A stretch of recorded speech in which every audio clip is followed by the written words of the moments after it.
So today on Gaz Loves Games, it is great to have the multi-talented Quang with us. Twitch streamer, console collector, game developer, and that's just a few talents to mention. So for those who don't know, Quang very recently developed and released his take on Super JetPak DX. I've been playing this game for a little while and I've been having a lot of fun with it. So today we've got an interview with Quang. We're going to dig deeper into his love of Nintendo and the Game Boy and how this bad boy came about. For me, the Game Boy was actually the first console, that handheld that I owned. It's something that will always be special to me. So for you, what made the Game Boy your go-to? Is it ease of access of online developer kits and tools, or is it just the pure love for the Game Boy itself? Well, I've been in love with the Game Boy since I first got one back when it came out in 1989, and then the Game Boy Color came out and I was super excited with that. Roughly around the same time, a bunch of things were happening. I had transitioned from Pascal into learning C. GBDK, the Game Boy development kit, had come out and it allowed you to make Game Boy games at home. Emulation had gotten better. Game Boy emulators are now accurate and fast enough that you could play Game Boy stuff on your computer.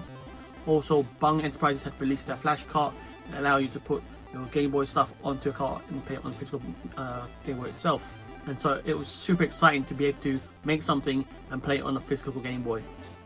So you're a big console collector, I've heard, one of the biggest in the universe, over 230 original consoles, and a big lover of the Game Boy. I wondered how many variants that you actually have, because I heard that you collect a lot of different types of Game Boys. So I somehow got into this mission to collect one of every single console ever released, but with a few stipulations. So it has to be an official retail release, so it doesn't include any prototypes. It has to have changeable game media, CDs, discs, cartridges, that sort of thing. So that doesn't mean no Pong clones. Also, it has to be physically different, so not color variations. The Game Boy family is the only range of consoles which I collect variations for. I think I've lost count of how many I actually have, but it's a lot. One question I had is, what made that game so special for you to choose that and pick that up to develop for this Game Boy release? JetPak for the ZX Spectrum was the first game I played on that system. And the first thing I coded on the Game Boy was a port of JetPak back in 1999. Recently I refound the source code for JetPak and I was looking to get back into the joy of making Game Boy games again. So I thought, let's update it and release it as a physical cartridge with a manual and a box. So in making this game, you've made some changes and some improvements to that of the original JetPak. I wondered what challenges that this actually brought, and if you were to do it again, what would you do differently? The biggest challenge of making things work is the Game Boy limitations itself. It's a tile-based system with a very small resolution on the screen. It's 160 by 144 pixels. There were a bunch of things I wanted to add, like more gameplay modes. I wanted to add an invincible enemy that would chase you if you spent too long trying to complete a level. So the game had a lot of hype and a lot of talk and discussion online, and I think rightly so. So 2 runs of pre-orders and releases of the physicals. I wondered how many games had you actually sold so far in total? Sales of Super JetPak DX have exceeded my expectations. I was hoping to sell maybe 100 copies of the game, but in the 2 runs we've had, we've now sold roughly 600 units. Will a third run of these games occur later for those that have already missed out, or would future orders only be for the ROM version to download for the game? So we should have a few Super JetPak DX cartridges left over from the second run, and these will be available to purchase from the website after the pre-orders have all been processed. The ROM itself for the game will always be available from the website. So you released these under Pocket Pixel. How long has Pocket Pixel been around? What else does your company produce and sell? Pocket Pixel Design is the retail side of Asobi Tech. It's been around since 2019 and we sell a range of retro-inspired t-shirts on there. While Asobi Tech has been around since 2007 when I decided I wanted to get back into making video games. Are there any issues with licensing these days for some of these retro consoles trying to make games in the current day? Making games on old defunct systems is a bit of a Wild West situation. It's where licenses have either expired or the parent company doesn't care anymore.